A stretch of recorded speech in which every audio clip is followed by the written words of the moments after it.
Hello, everybody, and welcome into another season preview show here at the Hockey Writers Roundtable. And this is our Montreal Canadiens version here. I've got Blain, Potvin, Ryan, Szporer here from the Hockey Writers, obviously. And we're going to be talking Montreal Canadiens and previewing the upcoming season, 2023-24 season. First of all, Blain, how's it going? Thanks for having me. I really appreciate staying employed. For sure. And Ryan, first time we've had you on any of these videos, so welcome to the show. And how's it going? Yeah, thank you. I'm doing okay. Thank you. I appreciate it. Awesome. All right. Well, before we get going on the preview, let's talk a little bit what happened last season. Montreal Canadiens obviously didn't make the playoffs. They were last in the division, Atlantic Division, but had spurts of good hockey throughout the regular season. There was actually times we were actually talking about maybe they'll make the playoffs. Who knows?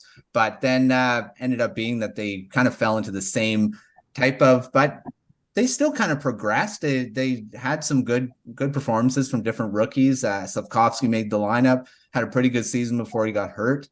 Kirby Dach had a really good season. You had some different names that actually had good season individually. So, overall, I think the development of the different young players, the rebuild is well on its way. Martin St. Louis is second season, actually first full season as head coach. So we'll see how he does in his next season. But yeah. And then they didn't really do anything in the offseason. They really kept it status quo. They drafted David Reinbacher in the draft and for their first pick, and then had a pretty good draft again to bolster the prospect pool.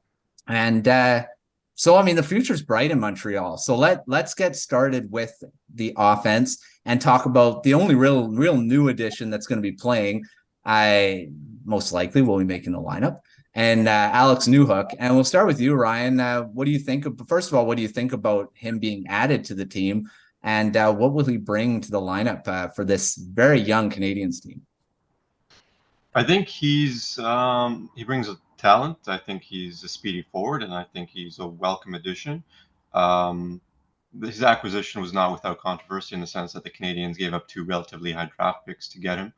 But I think General Manager Kent Hughes sees him as, this is just speculation on my part, but I believe he's kind of seen as a redundancy down the middle, as center is a position that he plays. And with Sean Monahan also having returned, but getting resigned to a one-year deal, I think that Hughes sees Newhook as potentially being at least one option to center that second line in the medium-term future. Yeah, I mean, he had a pretty good season in Colorado and was one of their looked like building blocks in that for that team, but obviously they're in a different position than the Canadiens in their development as a team. Blain, what do you think about Newhook being added to the Canadiens, and what do you think he'll bring to the team? I did like the acquisition. I agree with Ryan.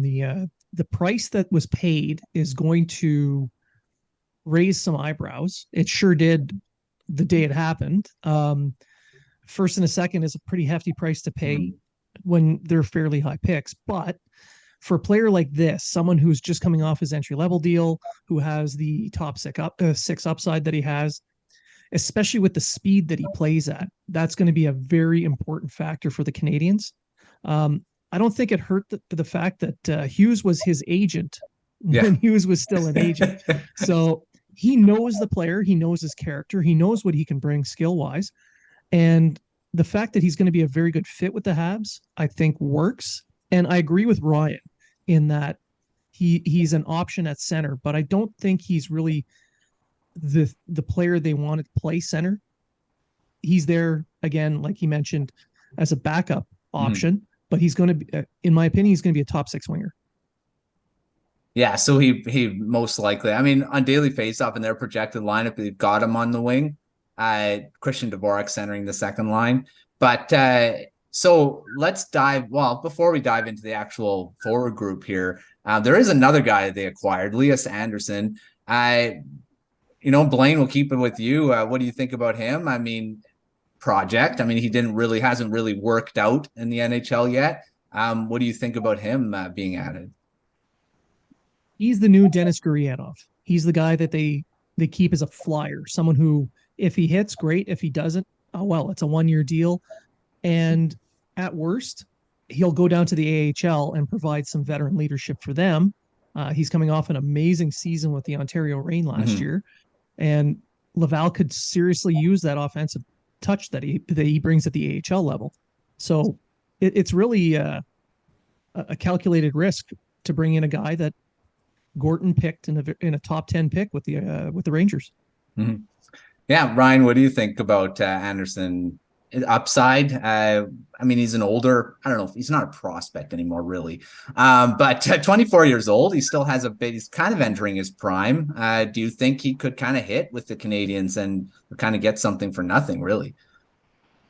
Well, I mean, they got depth. And I think that, well, he's obviously kind of, he was signed as a favorite of Jeff Gorton, who drafted him back when he was with the Rangers. Jeff Gorton being the executive vice president of hockey operations with the Canadiens right now.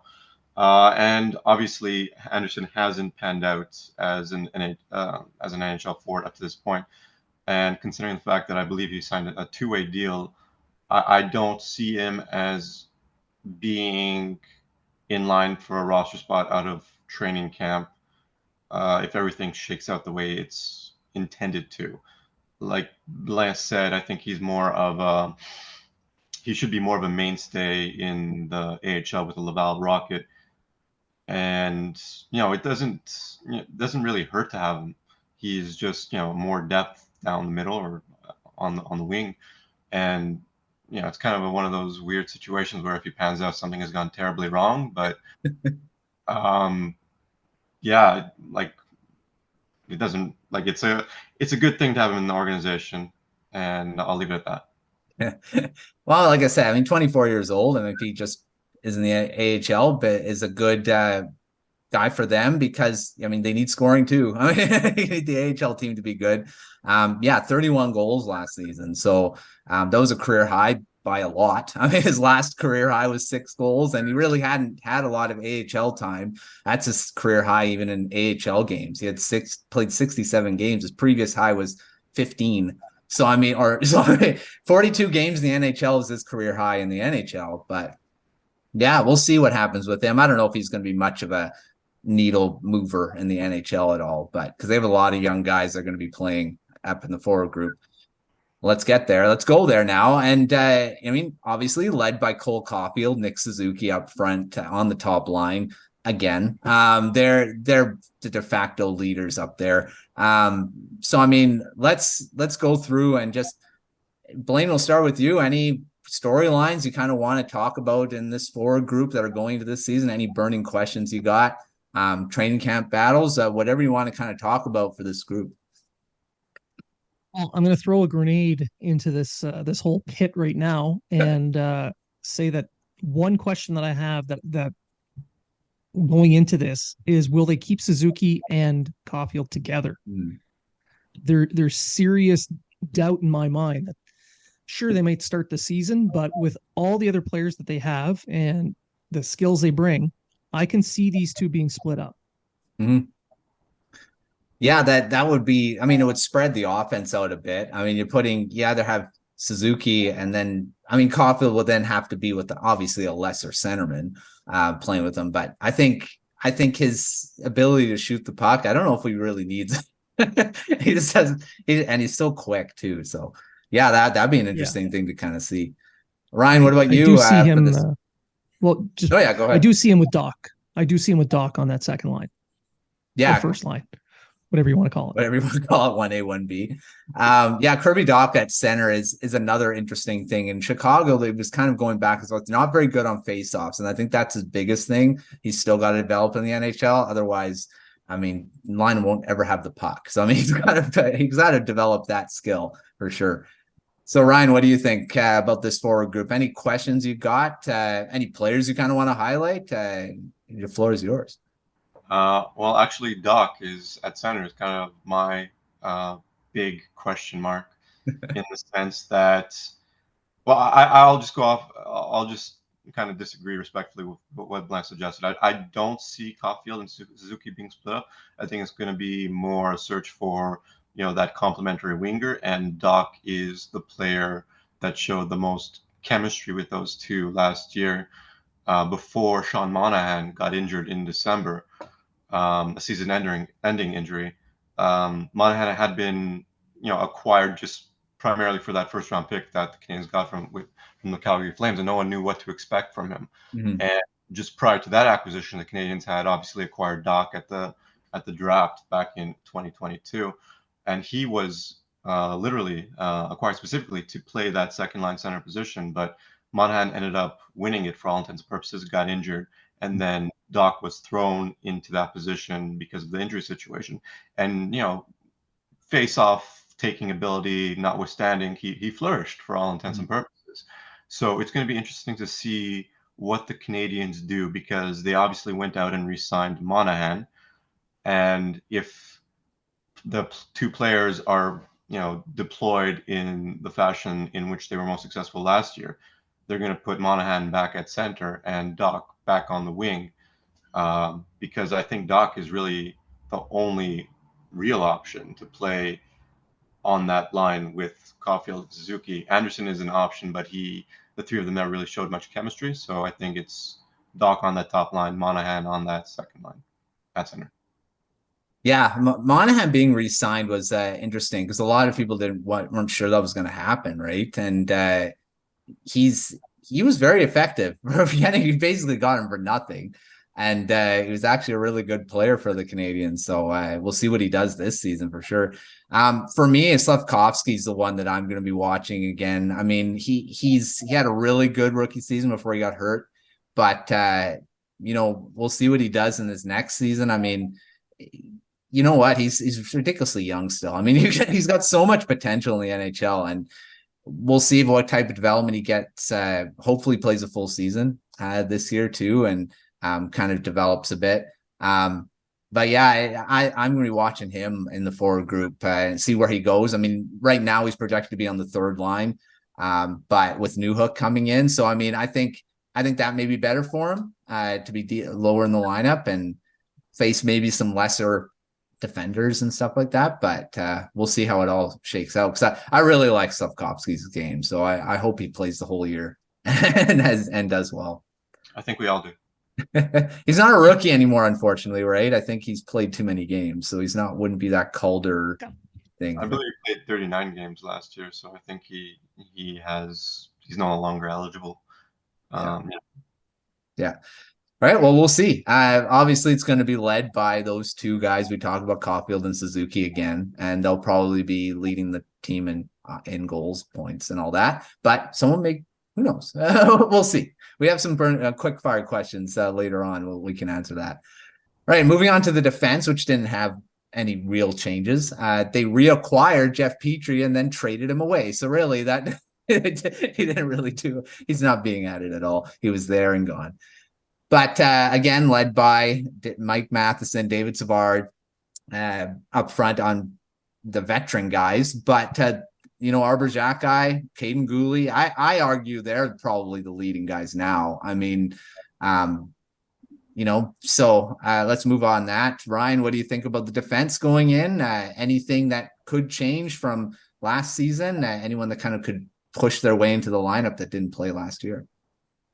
Well, I mean, you've got the acquisition, the player the Canadiens acquired from the Red Wings for Petrie in Gustav Lindstrom. Right, Lindstrom, right. I don't know if it's going to be interesting to watch what he does on the right side. If he's able to wrest a spot away from, for example, Justin Barron, who is waiver exempt, he can still be sent down.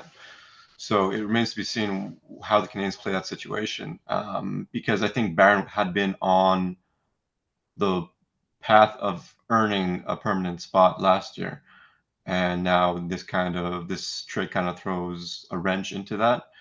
I think Barron has the higher ceiling, but the Canadian Kent Hughes said once he had acquired Lindstrom that they see him as having reached only 70% of his ceiling up to now.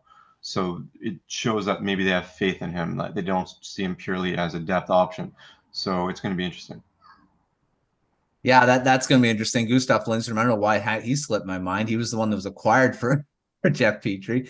So I mean, he could end up being. He was projected to be a seventh defenseman in Detroit. So I don't know how he's going to do in Montreal with all that young talent that they got up there. Blaine, what do you think about the defense going into this season? Quite a few bodies there that could potentially, like Justin Barron there. He's not on this projected lineup I'm looking at. Gustav Lindstrom isn't either. So what do you think going into this season, what it's going to look like? Well, I think Ryan nails the waiver exemption. I think is going to be the biggest factor in their selection of the lineup. I think that the real competition for Lidstrom is going to be Kovacevic in the long run. For now, yes, I agree. It's Barron, but in watching Barron skate this summer, he has gotten a little bit faster and a little bit stronger. So even if he starts in the AHL, I do honestly believe he's going to finish the season in Montreal and he's going to cement himself there. But the real competition for me is on the left side because they're swamped. And you mentioned Gooley and Jack-Eye as two guys that are going to be anchoring that side. But I think Harris is really going to make a real play for this. He is one of those steady Eddie, you never hear his name, which is a good thing as a defenseman sometimes. And we might see a little bit more offense out of him this year. So in my opinion, he's a surefire second pairing kind of guy. And that might push Jack-Eye out for a little while until they start getting into the season a little bit more where the games get a little tougher and Jack-Eye brings that element that Harris doesn't really have. Oh, go ahead. Sorry. I just think that what they did last year was they kind of employed a rotation in and out of the lineup for their young defensemen. And I think that that's maybe not the best long-term strategy, but because of that logjam on defense, it's what we might end up seeing. Because I don't see the Canadiens putting Jack-Eye in the minors in spite of his waiver exemption status. I think that they've got effectively, if you include Chris Weidman, who I think they're going to end up demoting, they've got 9 defensemen in all, if memory serves, vying for NHL caliber players for all intents and purposes, vying for spots.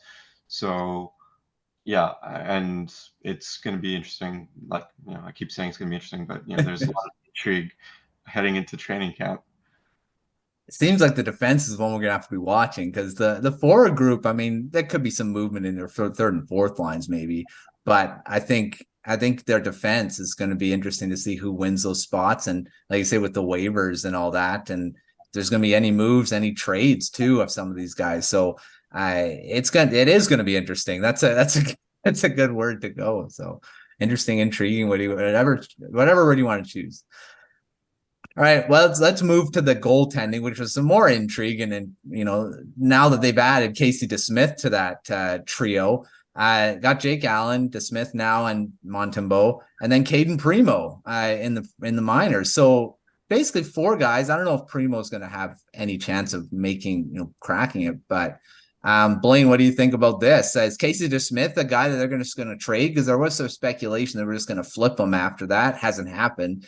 But what do you think about this basically 3-headed monster going into this season in goal?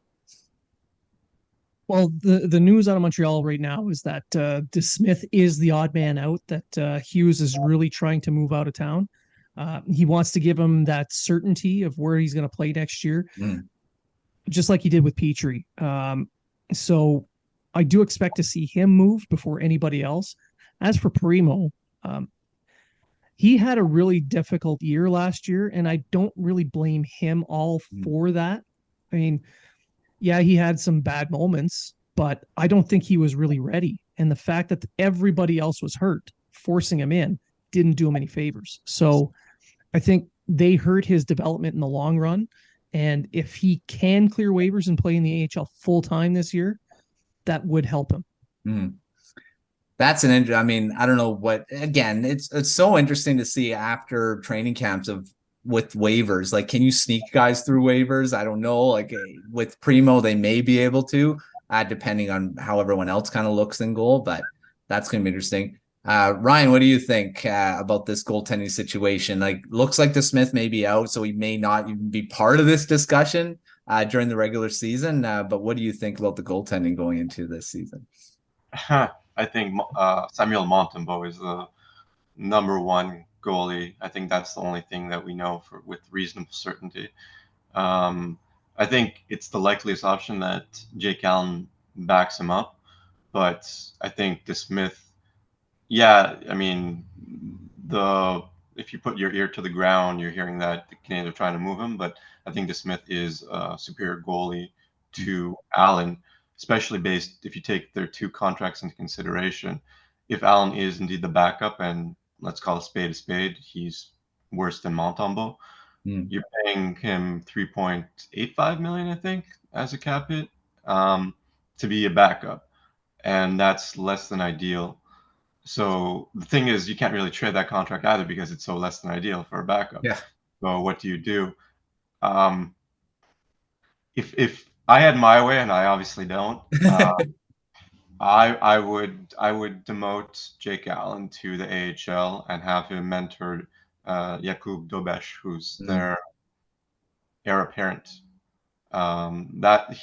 Because Primo's development has stagnated so much, unfortunately, he's kind of the next hope in net for the Canadiens to develop a starter. Of course, if Montembeault doesn't pan out, and I think Allen would be better served in that role.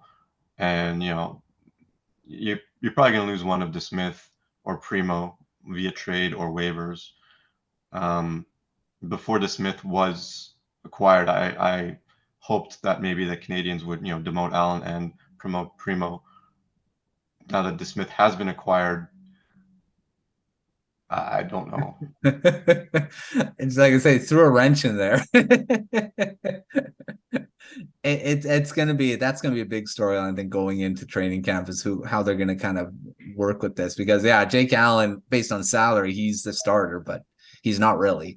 Montembeault had the better season last year as well, I believe. So I mean, those 2 guys, if you have Montembeault and DeSmith as your tandem, that's a really cheap tandem. It's only $2.8 million as a cap hit, so not bad. And DeSmith is pretty good. If you did Barry Allen, though, you'd have to penalty as well, so you'd have to factor that in. But again, I don't envision that happening, so just me being crazy.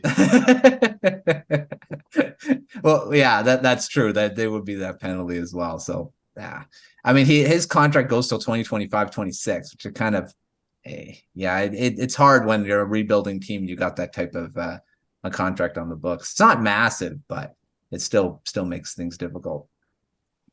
All right, well, we've gone through the offense, defense, and goaltending. Blain, I'll start with you. How does this team stack up in this division now? Atlantic Division is not for the faint of heart. There's many good teams in this division. Lots of up-and-coming ones, too. I mean, it could be that the Montreal Canadiens end up being last again, because the Buffalo Sabres are going to be better this year. You got the Ottawa Senators are also on the up-and-up, Detroit Red Wings. Where do they fit? Are they last again, unfortunately? Or do they take a big step and kind of maybe step by some of these teams?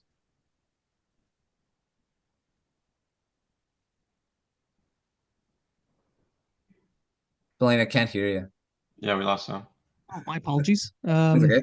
Yeah, so the odds makers are saying that the Canadiens are definitely going to be dead last, but we're looking at teams like the Bruins, who have kind of lost some pieces. Tampa Bay's lost a step or 2.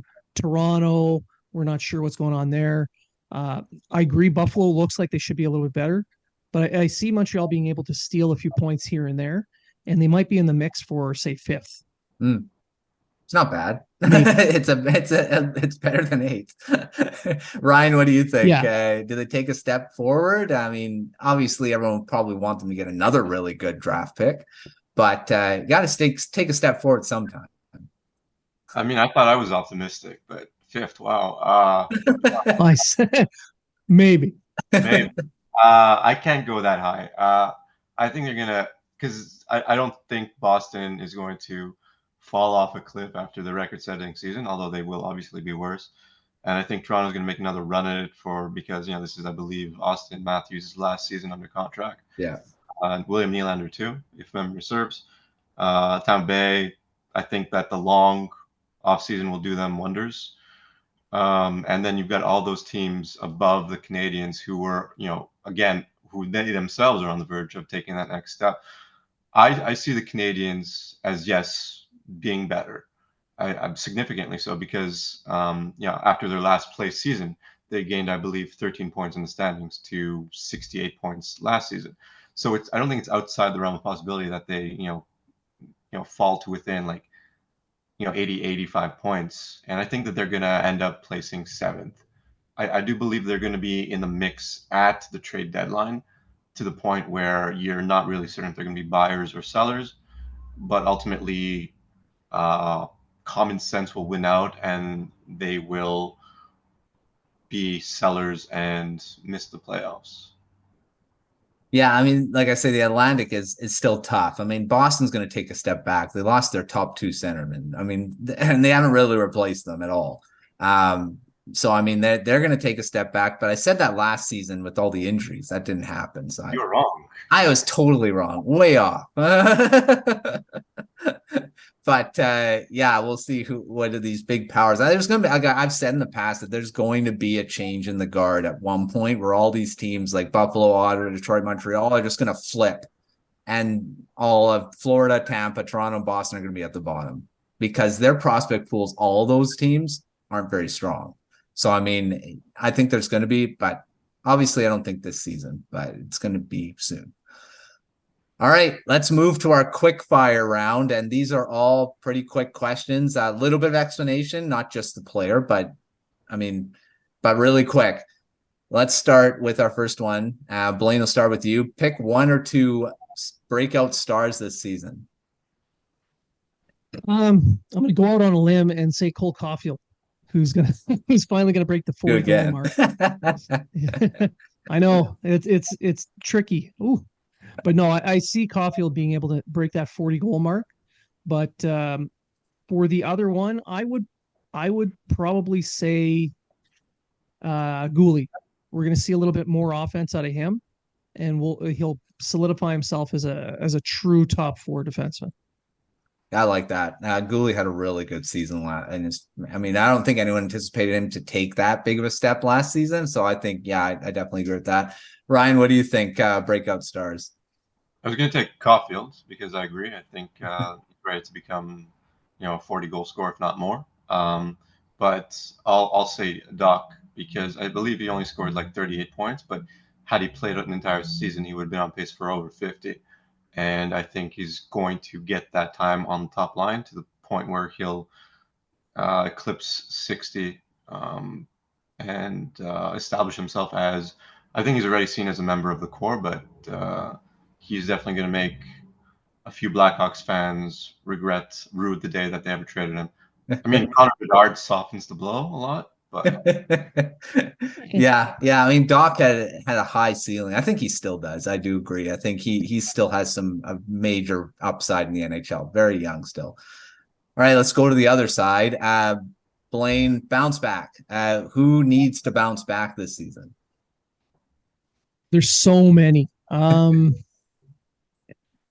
But I think the one that desperately needs a bounce back more than anybody else is Yoel Armia. He looks so disinterested. You watch him in the playoffs when they went on that Stanley Cup run, he was in the mix on every play, and now it's just kind of like he's coasting. Mm-hmm. So if he wants to keep his job in Montreal or just stay in the NHL after this contract, he really needs to step up his play in this season. Yeah, I didn't really usually notice his name a lot more, and I didn't really at all last season. So yeah, that's a good one. Ryan, what do you think? Who needs to bounce back this season? Brendan Gallagher is my vote. Just because, I mean, I don't know if it's possible. I'd love for him to I don't think it's possible for a variety of reasons, namely his injury history, Yeah. but also the fact that that lineup up front is so deep that I don't know if he gets an opportunity to play in the top six, which would help at his numbers. He's coming off a 14-point season, if I'm reading these numbers on my other monitor, right? And that is the lowest total he's ever scored in an NHL season. And his production has just gotten worse over the last few seasons, and it's understandable why. He scored 14 points while he was in 37 games. Hopefully, fingers crossed, he can stay healthy. And if he scores over 30, I think it'll be considered a huge success for him, for Canadiens, and they can continue to live with that monstrous contract that Bergeron signed him to. I love Gallagher. I hope he does too, because I've loved his game since he was with the Vancouver Giants here. So I'm hoping that, I mean, he's much older and obviously not the same player anymore, but I think he can still be effective in a role, third, fourth line guy, because he can still play that style. All right, Blain, an X factor this season. X factor. I think Christian Dvorak could be that X factor. How he plays, if he plays the way he could, he would solidify that top 9 center role, and I think that would have a massive impact up the lineup because he'll be eating more of the defensive minutes, freeing up some time for Suzuki, who will in turn have more offense, and it's a domino effect. So to me, that's the X factor. How does Dvorak perform this season? Yeah, that's a good one for sure. Ryan, what do you think? I mean, it depends how you define X factor, because for me, it's Montembeault, because the entire season hinges on him. Maybe that's too strong word because I don't see them making the playoffs no matter what. But I think that if he plays the way he did last season, which was very well, his stats line isn't anything to really write home about. 901 save percentage, 3.44 goals against average, if I'm remembering correctly. But his goals saved above expected was among the league leaders. And if you just watch the games, you could tell that he was consistently bringing it. And this was like the first time in his career where you saw him as being something more than a third stringer. And now it's his time to determine how high that ceiling is, if he's capable of being a number one goalie. Because he's a pending unrestricted free agent.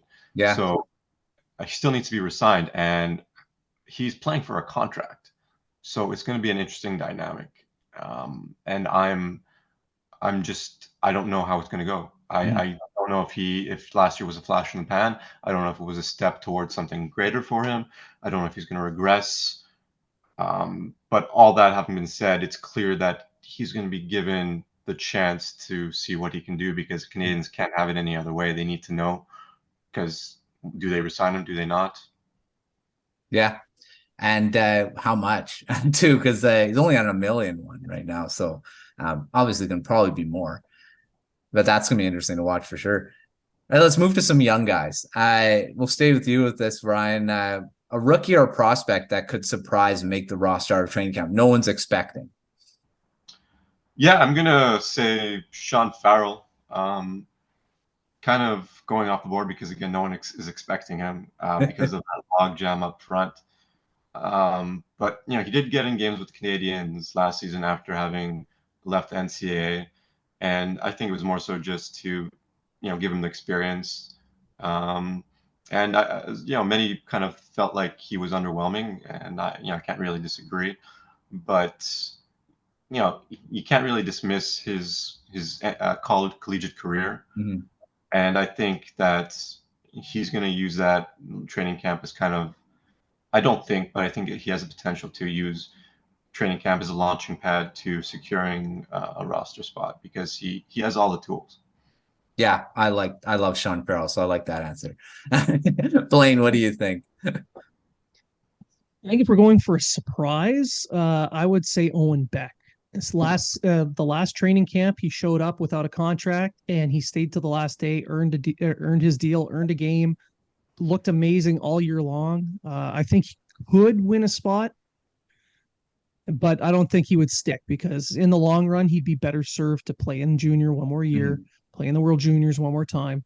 But if anyone's going to surprise, I think it's him. He's got that to steal a quote from the earlier question, an X factor that he can bring to the game.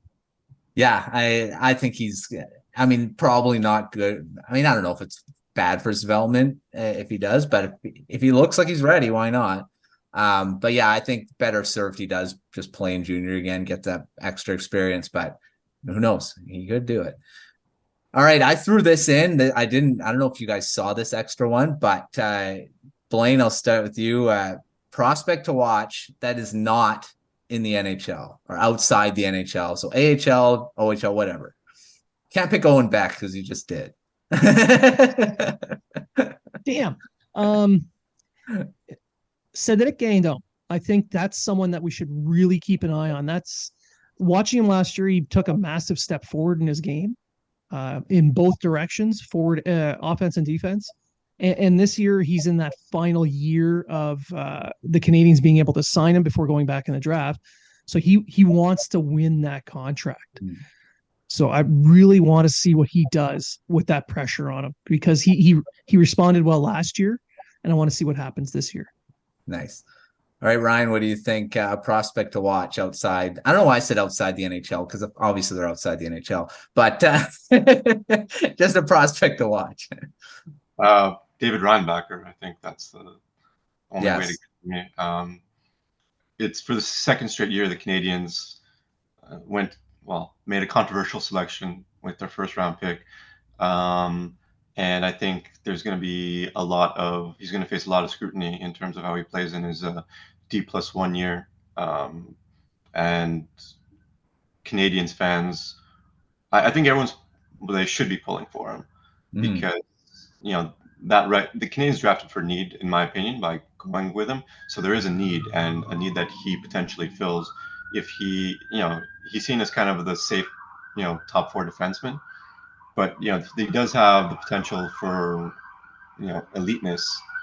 And I think people are going to be watching him with wide eyes to see if he's close to attaining that.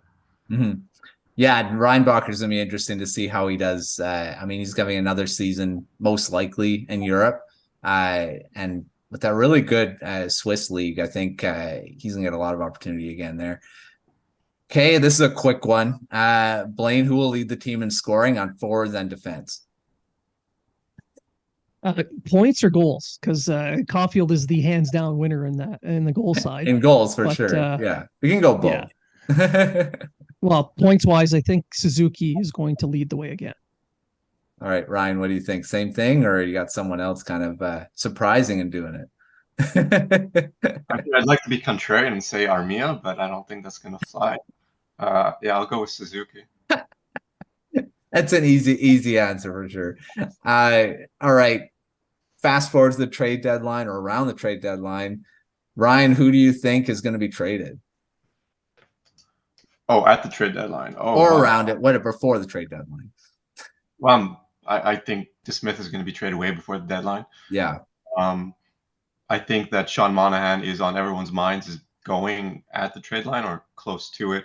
I'm just not sure, because I do believe that the Canadiens are going to be, like I said, in contention for a playoff spot, and it remains to be seen how they approach the trade deadline, and if they do, can they really justify moving Monahan, who projects as being a core piece of their forward core? I don't know. I think that it maybe the allure of what he can bring back will be too strong for Kent Hughes to ignore, and he'll fetch like a first round pick or something. Most likely, if you say, especially as a similar season to last year. Blaine, what do you think? Who's getting traded before the deadline? Well, Ryan stole my names, but I'm going to go with someone else. I think Lindstrom is the most likely to go on the blue line. Cheap contract, teams are always looking for defensive depth, and he fits that bill. And a surprise one, I wouldn't be that surprised if he did move. It's Dvorak, because teams always want a cheap center, especially for their bottom six. Yeah, that's a good one. Yeah, it's gonna be interesting again, especially if the Canadiens are, selling at the deadline. Who knows who could be traded? So that's gonna be interesting. Okay, these ones are always fun. Bold prediction / hot take for this season. I'll start with you, Blaine. I think I already did one. Did probably a few, right? Yeah. So my predictable bold prediction, if absolutely, and I mean absolutely, everything goes right for Montreal, no injuries, and the other teams stumble, they could finish 5th in their division. That's my hot take. Yeah, well, that's a good one for sure. Ryan, do you have a bold prediction, hot take for this season? I'm glad you didn't say they're going to make the playoffs, because Oh God, no! I haven't drank yet. My bold prediction, and I might get some hate for this, is I think that Slafkovsky gets demoted at some point, if not out of training camp. I mean, maybe I don't think his rookie season was all that good, if I'm being honest. He had 10 points in 39 games. He had flashes of what he could be, but I think that he has room for improvement to withstand the rigors of an everyday NHL schedule. And yeah, he's best served getting more minutes in the AHL, because the 13 minutes he was getting with the Canadiens last year wasn't enough. Mm-hmm.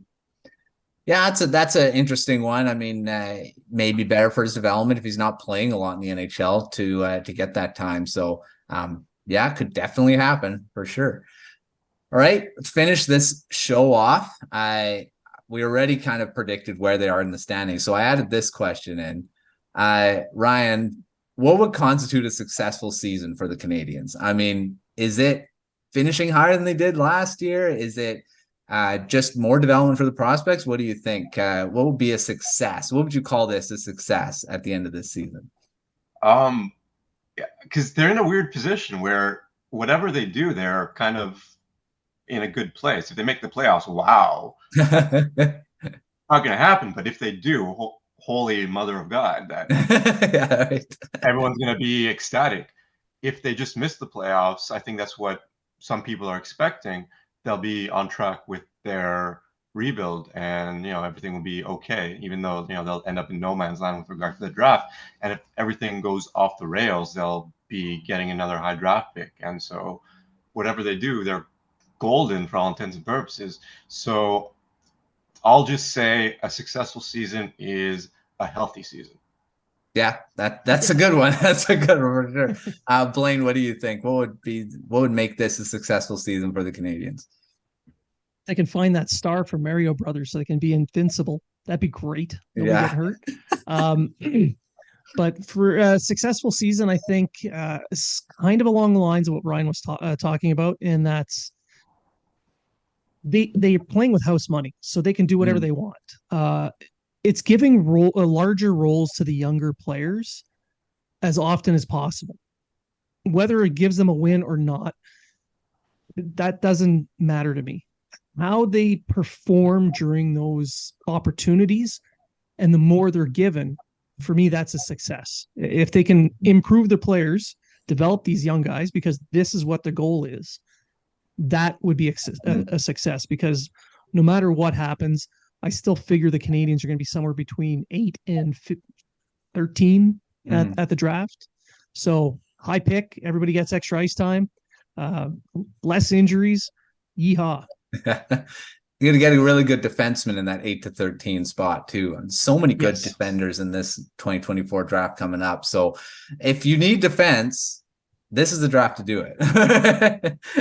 But thanks, Ryan. Thanks, Blaine, for coming on the show, previewing this upcoming season. We'll see how much changes before we actually get the season started, because we are still relatively far away, I guess. But it's interesting. There's quite a few different storylines we can talk about the Canadiens. We talked about quite a few. But thanks for coming on the show. Before we leave, Blaine, where can everyone find you on Twitter, social media? So I'm under my own name, Blain Potvin, on pretty much every social media platform you can find. Also, Habs Unfiltered. You can find me managing that along with my hockey writers partner, Treg Wilson, who unfortunately couldn't fit in the screen because he's been lifting too many weights. But yeah, that's where you can find me. Ryan, what about you? On the Hockey Writers, writing every few days, and on Twitter, with my handle being my first initial and my last name. So Szporer, RSZPORER. Nice. All right. Yeah. Make sure you're following them on Twitter or X, or whatever you want to be calling that thing right now. But yeah. So follow us. Always follow us on Twitter as well, the Hockey Writer. And also check out the hockeywriters.com for all of our preview stuff from both these writers from the Montreal Canadiens writing team. They got stuff coming out every day, previewing the upcoming season in written form. But make sure to check all that out. Follow us on YouTube here as well. Subscribe to the channel if you haven't already. And give this video a like, share it with your friends, and throw us some comments. What do you think the Canadiens will be this season previewing as well? So until next time, we will see you on another preview show here on the Hockey Writers Roundtable.